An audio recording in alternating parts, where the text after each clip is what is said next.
Okay, so you guys want to deep dive into integrated project schedules, huh? I gotta say, when I first saw this request, I thought, ooh, this could be a bit dry. Yeah. But then I started going through these Gold Seal certification materials, and whoa!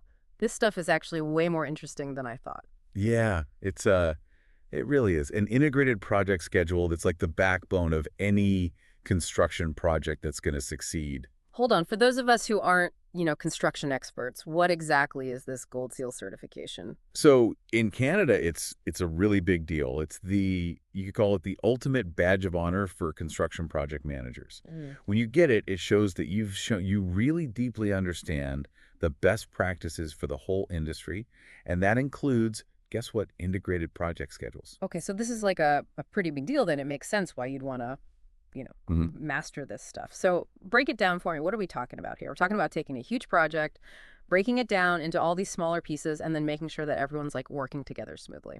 Exactly. And that working together smoothly part, that's where the magic happens, but it's also where you can run into some headaches sometimes. Right, because you've got contractors, you've got subcontractors, you've got vendors.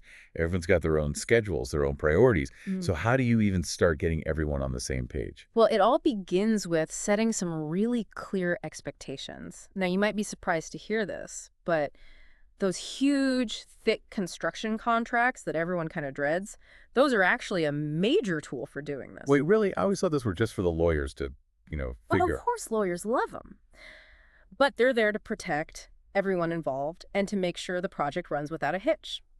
And specifically, there's a section in the Canadian Standard Contract. It's called CCDC2. And this outlines exactly how contractors and subcontractors have to coordinate all their work. It's like a blueprint for collaboration. So it's not just about what's getting built, but how it gets built. So everyone knows what their role is, their responsibilities right from the very beginning. Precisely.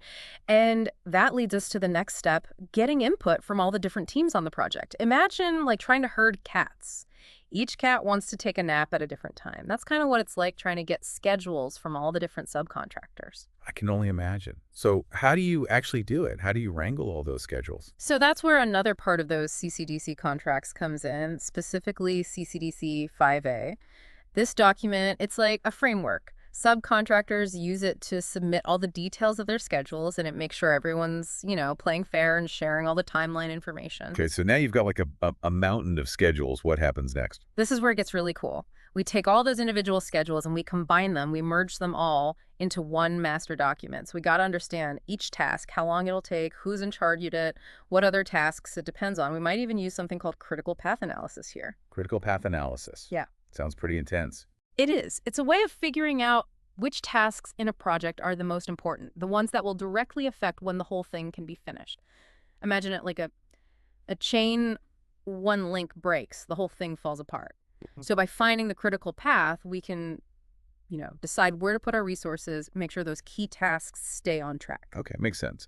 But we all know construction, Yeah. it's unpredictable, right? Things happen. So what happens when inevitably something throws the schedule off? Let's say a subcontractor, they run into some delays, or maybe two teams need the same crane at the same time. How do you deal with those conflicts?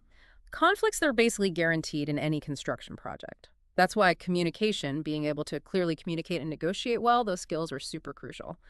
But remember, we're not just winging it. CCDC contracts have ways of handling changes and disputes built right in. For example, GC 6.3, it outlines how we do change directives. Those are official instructions for making changes to the work. Ah, so it's like a safety valve. You can adjust the timeline for the project without everything falling apart. You got it. But even with the best plans, things can still go wrong. That's why it's so important to have regular check-ins, progress reports.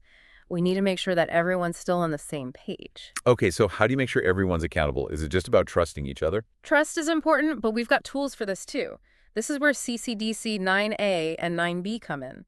These sections, they deal with payments. They make sure that contractors only get paid when they finish their work according to the schedule and the standards, everything that was agreed on before. It's all starting to make sense now. But let's bring it back to our listener for a sec.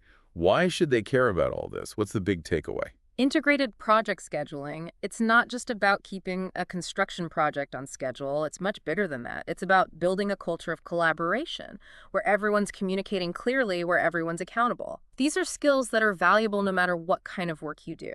Totally. You could be building a skyscraper or planning a wedding. Yeah. The ideas we've been talking about today, they can help you manage any project that's got a lot of moving parts. Couldn't agree more. Successful projects, they depend on really careful planning, open communication, and everyone working together to reach that final goal. So the next time you're walking by a construction site, don't just see those cranes and that concrete. Think about all those schedules working behind the scenes, all those moving parts coming together to make something amazing. It really is like an orchestra, each musician playing their part in perfect harmony. And it all starts with that conductor, the integrated project schedule. We've been talking about Canadian construction here, but I'm kind of curious, how would these ideas work in other industries? Could using an integrated schedule help you streamline your next big project no matter what you're working on? Something to think about?